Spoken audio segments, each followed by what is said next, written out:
Ini otak dibelah. Ada gambar melengkung putih, namanya corpus callosum. Di tengah. Perempuan lebih tebal 30% dibanding laki-laki, ya. Karena lebih tebal, next, ya. Makanya wanita, nih corpus callosum di tengah situ, ya. Next lagi. Wanita bisa mengerjakan lebih dari satu pekerjaan yang berbeda dalam satu waktu. Betul, Bu? Ibu pernah masak? Suapin anak? Balas WA apa? Kakinya ngepel begini? Pantatnya tutup lemari pernah? Ah, itu kita banget. Siapa yang bawa mobil, suapin anak, bisa pasang alis? Itu kita perempuan. Ya? Iya. Next lagi. Ya, ini. Ini perempuan jago, Pak. Dan ini bayinya pasti tidak keselak. Karena mata perempuan luas. Dia tahu kemiringan botol itu. Jangan laki-laki yang bikin begini. Pasti keselak itu. Next. Laki-laki karena otak tengahnya lebih tipis, maka laki-laki kalau mengerjakan sesuatu di depannya, dia cepat konsentrasi. Setelah 10 menit ke atas, bapak-bapak itu laki-laki konsentrasi. Pada saat konsentrasi, pendengaran menurun. Makanya laki-laki hanya dapat melakukan satu pekerjaan dalam satu waktu. Contoh paling sering ini adalah, ya, ketika pria membaca koran atau nonton TV dan pegang gadget, ia tidak dapat mendengar apa yang wanita katakan padanya. Berapa kali, Bu, kalau bapak lagi nonton gini, ibu panggil? Baru dengar? Pasti berkali-kali. Kenapa? Bukan bapak sengaja tidak dengar atau anak laki-laki sengaja tidak mendengar. Memang sedang konsentrasi, pendengaran menurun karena konsentrasi. Saya punya anak 4 begitu kan. Kalau dia main PlayStation kompak sekali. Pernah suatu ketika sedang saya pulang dari seminar, lihat anak saya main. Assalamualaikum, lanang priyo kakung jaler. Dia tidak nengok, tidak dengar. Ibu-ibu, Pak, kalau sudah begini, anaknya tidak menjawab, suaranya naik setengah oktav.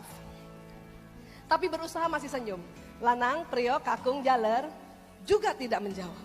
Mulai bertanduk. Ya Allah.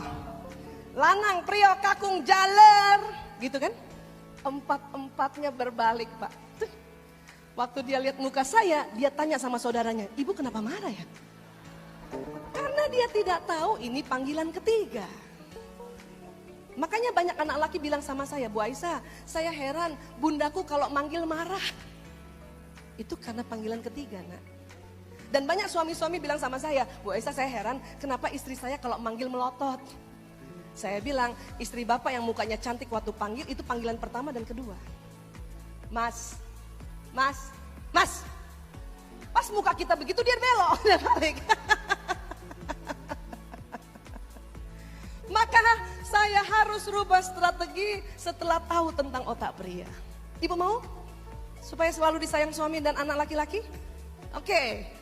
Kalau memanggil suami dan anak laki-laki, ibu, pertahankan senyum sampai panggilan kelima. Mas, mas, mas, halo, mas. Supaya waktu suami balik muka kita masih cantik. Bisa begitu? Betul? Kalau nggak bisa mempertahankan senyum sampai panggilan kelima, memanggil suami atau anak laki-laki tidak usah berteriak-teriak dari jauh. Lebih baik disentuh atau dicolek. Mas, kadang karena konsentrasi sentuhan pertama nggak rasa. Mas, mas, gitu. Bisa gitu ya, Bu?